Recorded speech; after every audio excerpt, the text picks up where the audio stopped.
what was 90s Bollywood like as compared to the film industry now?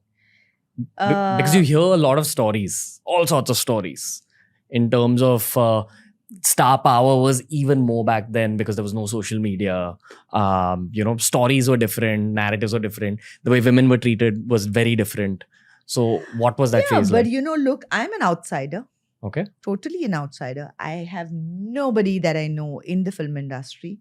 Today, if I have family in the industry, I made it. We met when I started working. When I came in, I knew nobody. I had no idea. I was not trained for the job.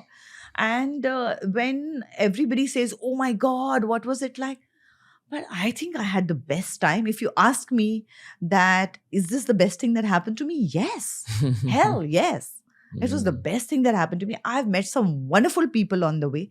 So I think the choice is always with you.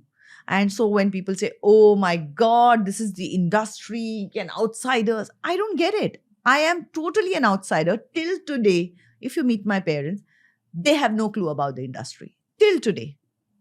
Most non-filming. So, what are we talking about? I think it's about life. Any kind of profession you go into, it's the choices you make. Don't start putting what the choices you have made. And I wouldn't blame anybody for the choices you make. It's like I said, it's your upbringing, or maybe upbringing is not the right word, but circumstances. And hey, you made a mistake, or you feel today that you made a mistake. That's the way you learn, and that's exactly the way you grow. So that's part of life. And don't blame it on somebody else. Say, I could have made a better choice, but I did. And you know what? Lesson learned, move on from there.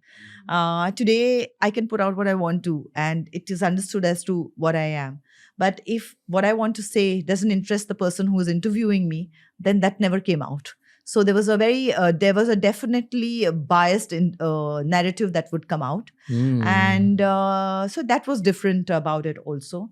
While there was where the acting was concerned, slightly over the top was what was in. So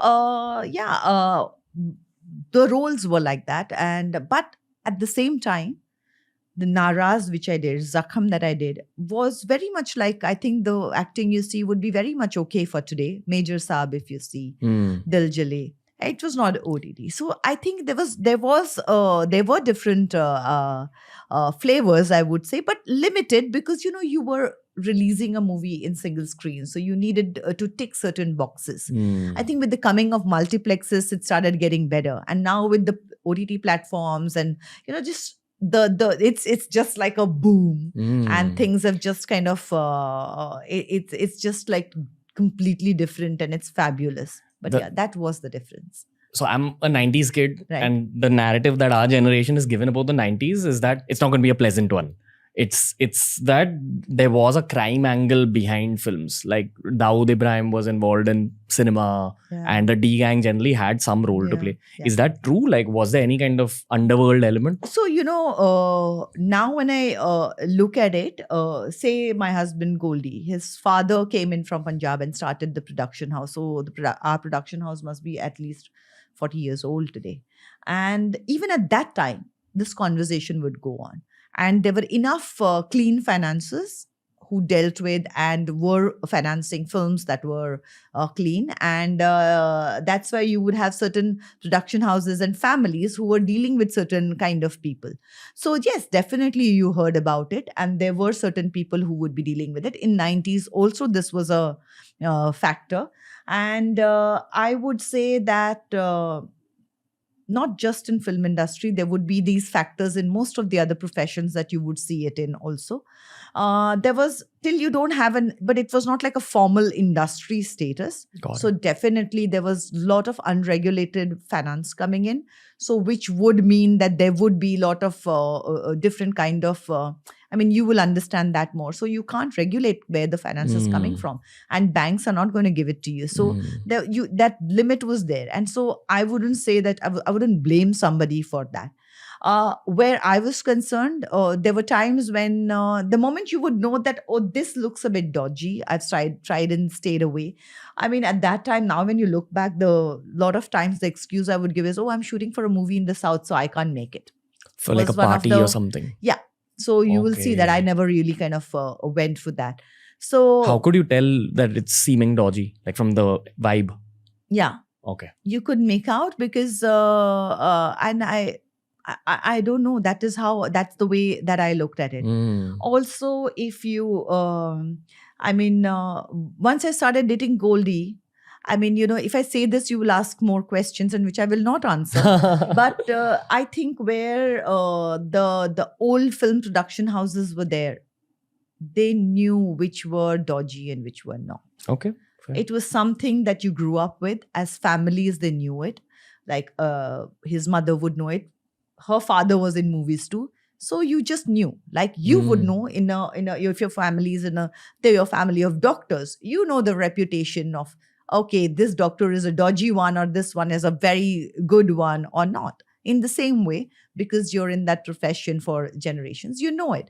So I think that kind of, fell into place. So yeah, there was a lot of that at that point also. I mean, there have been times when if I'm supposed to do a role, it's just been given away to somebody else because somebody has made a call and they said that, what can we do? We needed to do it. And this would be possibly people who are associated with darker elements. No, you can't. I mean, there were times when everybody is not necessarily associated with them, but there are times when you don't have a choice. Okay. And so there have been times when it has been like, oh, I'm ready to go for this shoot and I didn't know I'm not in this movie anymore. Heartbreak, oh my God, etc., etc. There have been times when a co-star or a director whom I'm working with has called up and said, I'm really sorry, but I have this pressure and I can do nothing about it. And I understand that also. So it was not like it was, oh my God, we are going to do this. But sometimes, even if they didn't want to do it, there was no choice. And like I said, that till you don't regulate the industry, you're always going to have these elements in it. And so it's, fair. They've taken very long to give us the industry status. And I think there has always been some sort of a stepmotherly treatment where our industry is concerned. We had someone called D. Shivanandan on the show. He's one of the most legendary IPS officers in India. So he said that the 90s generally all over India, especially in Mumbai, needed a kind of cleanup. Yeah. So the police force actually got together, got more organized. And that's why from around 2000 onwards, you saw a lot lesser crime. Yeah. And But that's very interesting that he said that, because if you look at it, 90s, definitely that cleanup, as you said. And that's why you had all those films that Ram Gopal Verma made, or, what was that, Shootout at Wadala, and all of those movies came out after that, which kind of spoke about that time period. And now when you look at it, where you saw the amazing police officers who were part of that, and now you have stories coming out about them. So who is good and who is bad, you can never really say, because as time goes, and I see from the books that you're a lover of history, and you will see that as time passes and when you look into history, suddenly what at that period you thought were the villains or the heroes might just not be the villains and the heroes. So I just feel that, especially when you like history, and it becomes very clear that there are no villains and there are no heroes. It's just circumstances. Thanks for watching. Make sure you check out the entire episode and also check out this playlist that we've curated just for you.